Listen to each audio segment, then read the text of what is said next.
Good morning, everybody. Thank you so much for having me with you, even if remote and recorded. I very much hope to visit you in Rio very soon.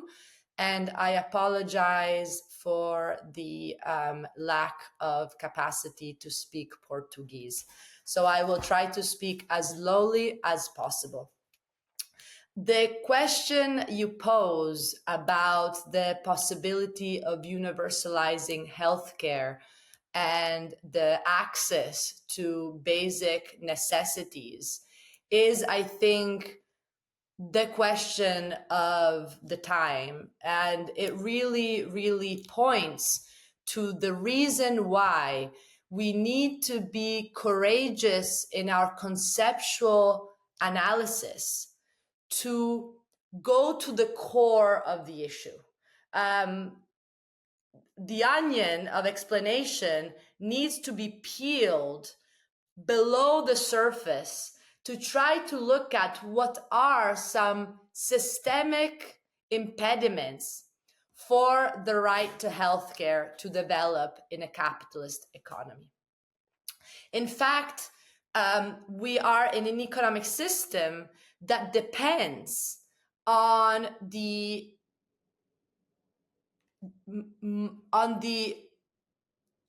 limits to freedom of people. Our economic system depends on a very fundamental social relation by which people, men, women, have no alternative but to go work for a wage and produce more value than the value they take in their paycheck. This means that if we have an economy that is based on people's exploitation, you need to make sure that people are in the condition to feel like they have no alternative but to get exploited. This is the power of why, instead of having free access to basic need like healthcare, you need to make sure these services become commodities that require us buying them instead of accessing them as human beings.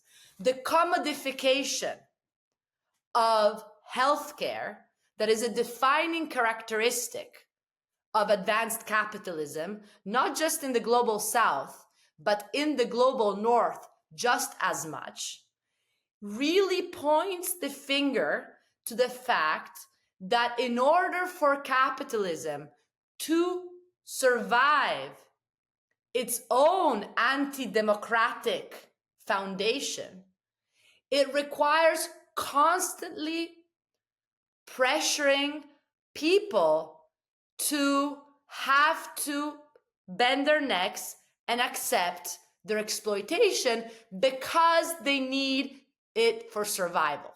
The United States is a very emblematic example of exactly this. The few people who do have health insurance get it thanks to their employer. This means that if they're not employed, they do not get health insurance. We know that thanks to pressures from workers, Medicaid has been an opportunity in the United States since the 1960s, but this Medicaid is constantly dismantled. It's constantly restricted. The last bill Donald Trump passed was really sanctioned a huge blow to Medicaid, in which some calculate that over 16 million people will lose their healthcare coverage. Now, is this pure irrationality? I would say no.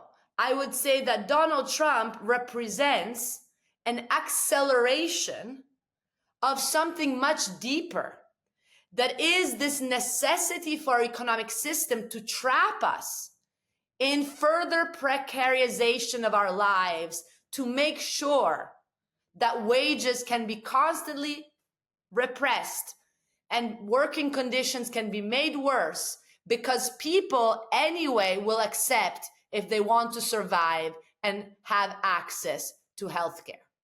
So this is very important, is that the dismantlement of healthcare services, which is what we see today. Today, we do not see the extension of healthcare services. We, of course, see the dismantlement.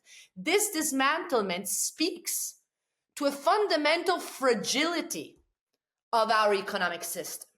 An economic system that can only survive if people are constantly threatened to lose their livelihood.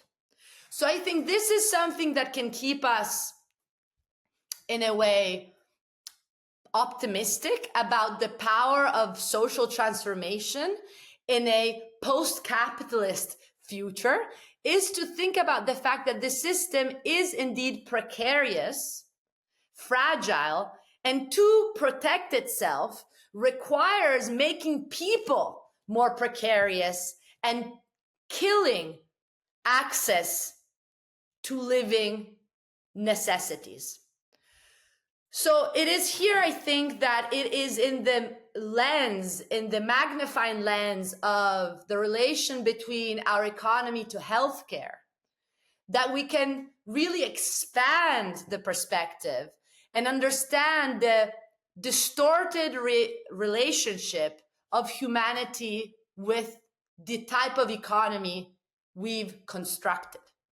An economy that does not exist to fulfill our needs, an economy that is actually built on exploitation to fulfill an abstract logic of monetary value that we see in the quest for profit.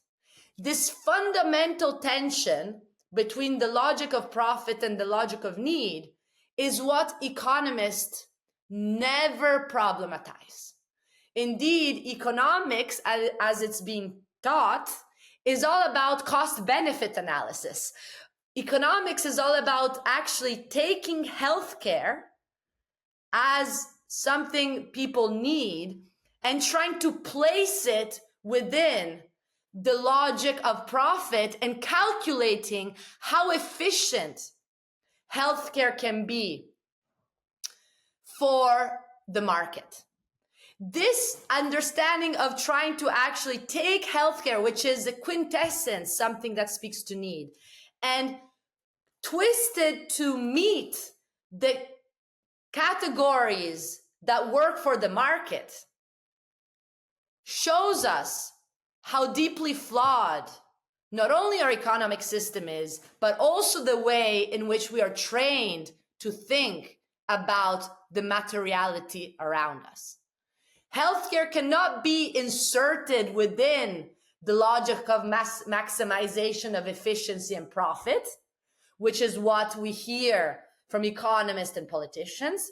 Healthcare should be understood as something that is by definition non-monetizable, not understood under the criteria of the abstraction of value that oppresses us every day. So it is actually in the battle of healthcare that we can make the effort to actually emancipate ourselves from this supposed universal logic of profit that is instead very much in contradiction to who we are as people.